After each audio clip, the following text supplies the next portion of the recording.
Khan sir, ये नाम हम अक्सर सुनते हैं, है ना? कभी उनके पढ़ाने के वो अनोखे अंदाज के लिए, तो कभी उनकी बहुत ही कम फीस को लेके। हाँ बिल्कुल, काफी चर्चा होती है। लेकिन असल में वो कौन है? आज हमारे पास ना उनके एक इंटरव्यू के कुछ हिस्से हैं। अच्छा। और उनके जरिए हम कोशिश करेंगे कि खान सर की एक तस्वीर बन सके, खासकर उन लोगों के लिए जो शायद उन्हें उतना करीब से नहीं जानते।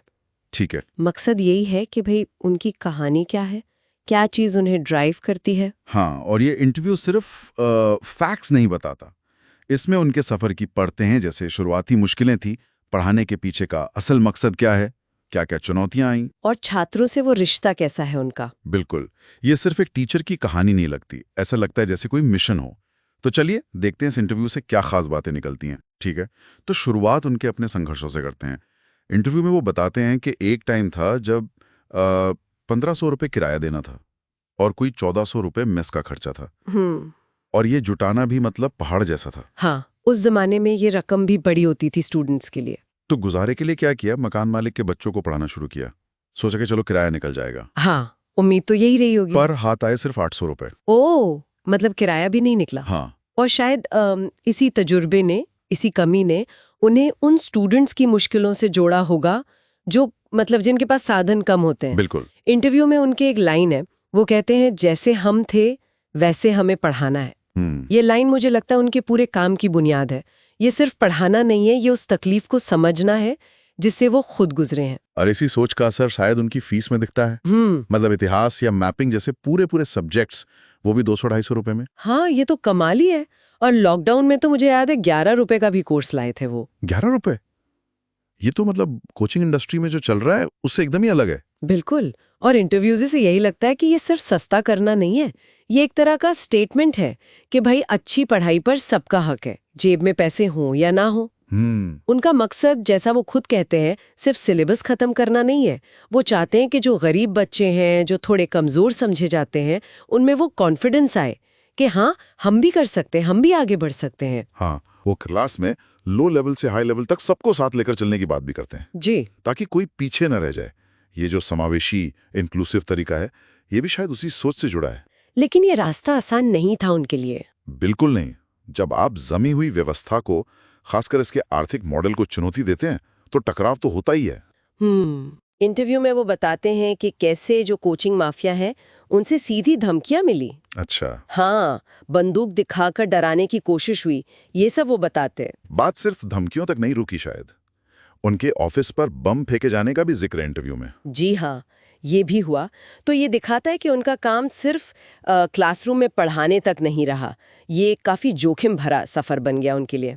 और निजी तौर पर भी एक बड़ी निराशा हाथ लगी थी उन्हें। हाँ, वो फौज वाली बात। हाँ, फौज में जाना चाहते थे, सपना था, लेकिन हाथ में कोई दिक्कत थी, मेडिकली फिट नहीं हुए।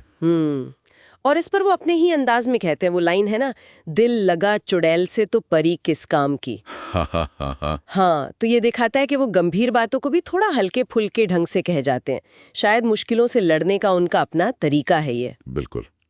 और इन सब चुनौतियों के बीच जो छात्रों से उनका कनेक्शन है, वो काफी मजबूत लगता है। हाँ, वो किस्से सुनाते हैं, जैसे खुशबू नाम की लड़की का जिक्र करते हैं। हाँ, मैंने भी सुना, वो डॉक्टर बनना चाहती थी, पर घर वाले साइंस नहीं पढ़ाना चाहते थे शायद। हाँ बिल्कुल, घर वाले राजी नहीं थे। फिर खान सर ने दखल दिया, परिवार को समझाया, और अब वो लड़की फिर से अपने सपने की तरफ बढ़ रही है। तो ये किस्सा, या फिर वो ब्लड डोनेशन वाली बात। हाँ, कि उनके कहने पर छात्र खून देने पहुंच जाते हैं, अनजान लोगों के लिए भी। जी, ये सब दिखाता है कि ये रिश्ता सिर्फ टीचर स्टूडेंट वाला नहीं है, इसमें एक भरोसा है, एक उम्मीद जुड़ी है। जैसा वो खुद भी कहते हैं इंटरव्यू में कि गरीब लोग उन्हें उम्मीद की नजर से देखते हैं। ये अपने आप में एक बहुत बड़ी जिम्मेदारी भी है। बिल्कुल है। और इंटरव्यू में वो शिक्षा व्यवस्था में जो अमीरी गरीबी का फर्क है, उस पर भी सवाल उठाते हैं। हाँ, कहते हैं कि जब पढ़ने के मौके ही बराबर नहीं मिलेंगे, तो फिर समाज में बराबरी की दौड़ कैसे होगी। सही बात है।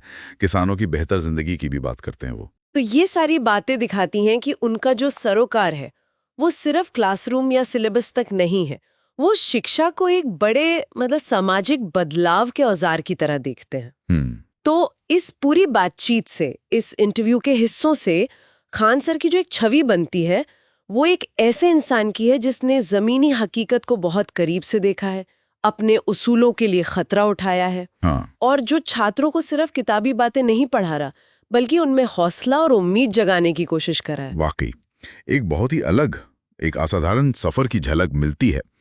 पर यह बात सोचने पर मजबूर करती है, और शायद ये इंटरव्यू हमें इसी सवाल के साथ छोड़ता है कि आखिर इतनी मुश्किलें, इतने खतरे झेलने के बाद भी किसी इंसान में अपने मकसद के लिए इस हद तक जुनून, वो समर्पण आता कहाँ से? हाँ, ये बड़ा सवाल है। और दूसरा, अगर हमें शिक्षा को वाकई बराबरी का हथियार बनाना है,